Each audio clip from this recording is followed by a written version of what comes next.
तो आप देखिए कांग्रेस के लोग, कांग्रेस के सदस्य जो लगभग वेल तक आ गए थे, वो तभी भी हुड़दंग मचा रहे थे, चिल्ला रहे थे, नारेबाजी कर रहे थे, मगर समाजवादी पार्टी के लोग खड़े थे, टीएमसी के लोग शांति से खड़े थे, डीएमके के लोग खड़े थे। क्या संसद सत्र शुरू होते ही इंडिया अलायंस में दरार पड़ गई है? क्या अखिलेश और ममता की पार्टी ने कांग्रेस को अकेला छोड़ दिया है? आखिर ऐसा क्यों कहा जा रहा है कि पीएम मोदी ने ओम बिरला को स्पीकर बनाकर मास्टर स्ट्रोक चल दिया है और बीजेपी के इस जाल ने इंडिया गठबंधन में फूट कैसे डाल दी है? 18वीं लोकसभा के लिए ओम बिरला को ध्वनि मत के साथ फिर से स्पीकर चुन लिया गया है। स्पीकर बनते ही ओम बिरला ने इमरजेंसी की जमकर निंदा की और तत्कालीन इंदिरा गांधी सरकार को तानाशाह तक बता डाला। इसके बाद स्पीकर ओम बिरला ने इमरजेंसी में जान गंवाने वाले लोगों की याद में सांसदों से 2 मिनट तक का मौन रखने के लिए कहा। लेकिन गौर करने वाली बात यह है कि इस दौरान विपक्षी गठबंधन इंडिया अलायंस बिखरा हुआ दिखाई दिया और ये दावा किसी और ने नहीं बल्कि खुद बीजेपी के सांसद संबित पात्रा ने किया, जो उस वक्त पार्लियामेंट में मौजूद थे। संबित पात्रा के मुताबिक जैसे ही ओम बिरला ने संसद में मौन रखने का प्रस्ताव रखा तो कांग्रेस के सांसद इसके विरोध में आसन छोड़कर जाने लगे थे, लेकिन सपा के तमाम सांसद अपने स्थान पर ही टिके रहे। आपातकाल के प्रस्ताव पर कांग्रेस नेता राहुल गांधी और समाजवादी पार्टी के अध्यक्ष अखिलेश यादव की राहें जुदा जुदा नजर आईं। संबित पात्रा ने बताया कि जहां एक और आपातकाल के प्रस्ताव पर कांग्रेस के सांसद वेल में आ गए थे, वहीं विपक्षी दलों के कई नेता अपनी सीट पर बैठे रहे। ऐसे में राहुल गांधी इस बात को लेकर असमंजस में थे कि वे क्या करें। टीआर बालू साहब भी जेल गए थे इमरजेंसी में। विडंबना देखिए, जैसे ही निंदा प्रस्ताव इमरजेंसी के ऊपर ओम बिरला साहब रखते हैं, तुरंत कांग्रेस के जो सदस्य हैं वो सारे खड़े हो जाते हैं, हो अल्लाह शुरू कर देते हैं कि ये अनडेमोक्रेटिक है, ये उचित नहीं है, काहे का इमरजेंसी, कौन सी इमरजेंसी, हाय हाय तौबा तौबा, सब शुरू हो जाती है। वेल के तरफ कांग्रेस के एमपी भागते हैं। मैं पीछे बैठा हुआ था, मैं भी देख रहा था आश्चर्य से कि कांग्रेस के सारे लोग तो भाग रहे हैं, मगर समाजवादी पार्टी के लोग सब बैठे हुए हैं। राहुल गांधी बगल में बैठे हुए हैं और ठीक उनके बगल में अखिलेश यादव बैठे हुए हैं, बीच में टीआर बालू बैठे हुए हैं। राहुल गांधी जी को मैं देख रहा था, राहुल गांधी जी उठे या ना उठे, चिल्लाए या ना चिल्लाए, वो एक बार अखिलेश जी को देखे, एक बार अपने लोगों को देखे। सारे लोग उनके खड़े होकर चिल्ला रहे हैं, वो उनको देखे, फिर अखिलेश जी को देखे, फिर टीआर बालू जी उनके बगल में ही है। दादी माँ ने क्या किया था टीआर बालू जी का, तब राहुल जी को याद आ जाए। फिर पीछे देखे तो टीएमसी वाले नजर आए, समाजवादी पार्टी वाले नजर आए। राहुल जी कभी खड़े होने की कोशिश करे, फिर दबा के अपने आप को बैठ जाएं। ये परिस्थिति इंडिया अलायंस की आज जो हुई है पार्लियामेंट के अंदर, ये तभी होती है जब आप अन्यायी होते हैं, अन्याय का साथ देते हैं और बड़ा न्यायवान दिखने का प्रयत्न करते हैं। ये कांग्रेस पार्टी न्यायवान दिखने का प्रयत्न कर रही थी। कैसे? संविधान की प्रति खरीद के लाकर हाथ में पकड़ रही थी और संविधान बचाओ के नारे लगा रही थी।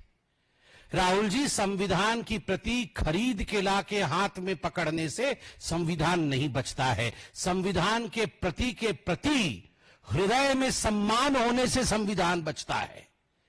अब एक तरफ जहां राहुल अखिलेश के बीच मतभेद होने का दावा किया जा रहा है, तो वहीं दूसरी तरफ स्पीकर पद के लिए बिना सहमति के सुरेश के चुनाव को लेकर टीएमसी भी कांग्रेस से नाराज चल रही है। ममता बनर्जी की पार्टी ने इसे लेकर आपत्ति भी जताई है। गौरतलब है कि इस बार टीएमसी के पास 29 सांसद हैं। ऐसे में अगर ममता बनर्जी इंडिया अलायंस से आउट हो जाती हैं, तो विपक्षी गठबंधन का काफी नुकसान हो सकता है। बहरहाल इमरजेंसी के इस जिन्न से इंडिया अलायंस खुद को कैसे डिफेंड करेगी, ये बड़ा सवाल है। लेकिन दूसरी तरफ ये देखना भी दिलचस्प होगा कि पहले ही दिन हंगामे की भेंट चढ़े सदन को आने वाले दिनों में ओम बिरला कैसे संभालते हैं। अगर आपको ये वीडियो पसंद आया तो लाइक करें और चैनल को सब्सक्राइब करें। वहीं तमाम बड़ी खबरों के लिए देखते रहें न्यूज नेशन। तो आप देखिए, कांग्रेस के लोग, कांग्रेस के सदस्य जो लगभग वेल तक आ गए थे, वो तभी भी हुड़दंग मचा रहे थे, चिल्ला रहे थे, नारेबाजी कर रहे थे, मगर समाजवादी पार्टी के लोग खड़े थे, टीएमसी के लोग शांति से खड़े थे, डीएमके के लोग खड़े थे। क्या संसद सत्र शुरू होते ही इंडिया अलायंस में दरार पड़ गई है?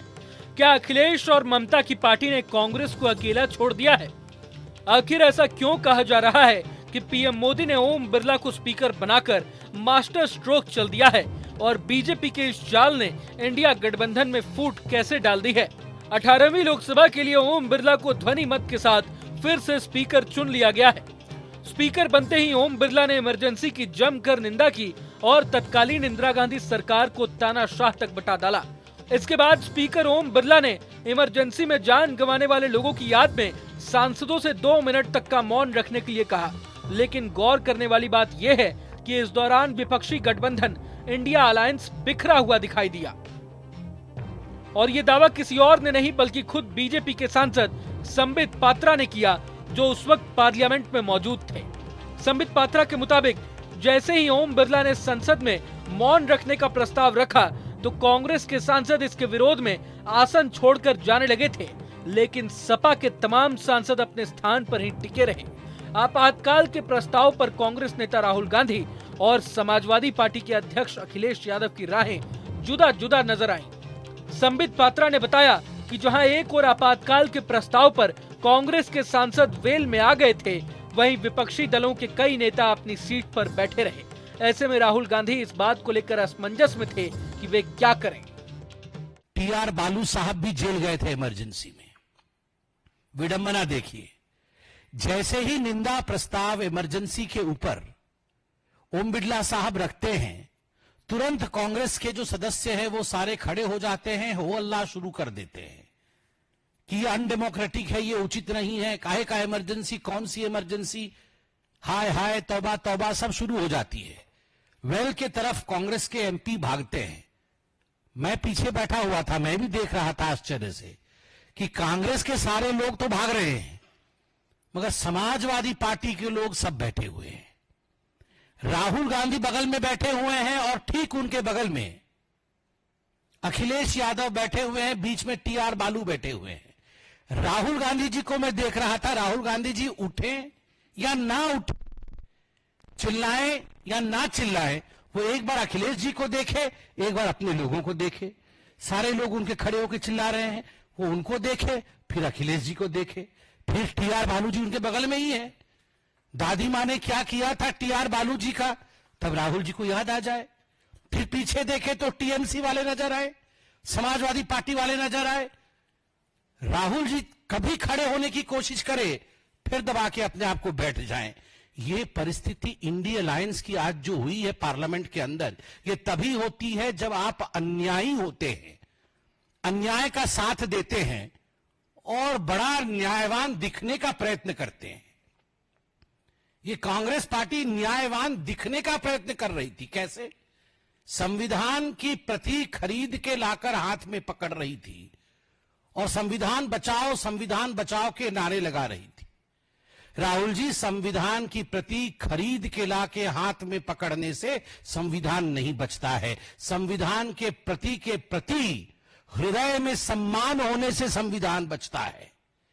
अब एक तरफ जहां राहुल अखिलेश के बीच मतभेद होने का दावा किया जा रहा है, तो वहीं दूसरी तरफ स्पीकर पद के लिए बिना सहमति के सुरेश के चुनाव को लेकर टीएमसी भी कांग्रेस से नाराज चल रही है। ममता बनर्जी की पार्टी ने इसे लेकर आपत्ति भी जताई है। गौरतलब है कि इस बार टीएमसी के पास 29 सांसद हैं। ऐसे में अगर ममता बनर्जी इंडिया अलायंस से आउट हो जाती हैं, तो विपक्षी गठबंधन का काफी नुकसान हो सकता है। बहरहाल इमरजेंसी के इस जिन्न से इंडिया अलायंस खुद को कैसे डिफेंड करेगी, ये बड़ा सवाल है। लेकिन दूसरी तरफ ये देखना भी दिलचस्प होगा कि पहले ही दिन हंगामे की भेंट चढ़े सदन को आने वाले दिनों में ओम बिरला कैसे संभालते हैं। अगर आपको ये वीडियो पसंद आया तो लाइक करें और चैनल को सब्सक्राइब करें। वहीं तमाम बड़ी खबरों के लिए देखते रहें न्यूज़ नेशन।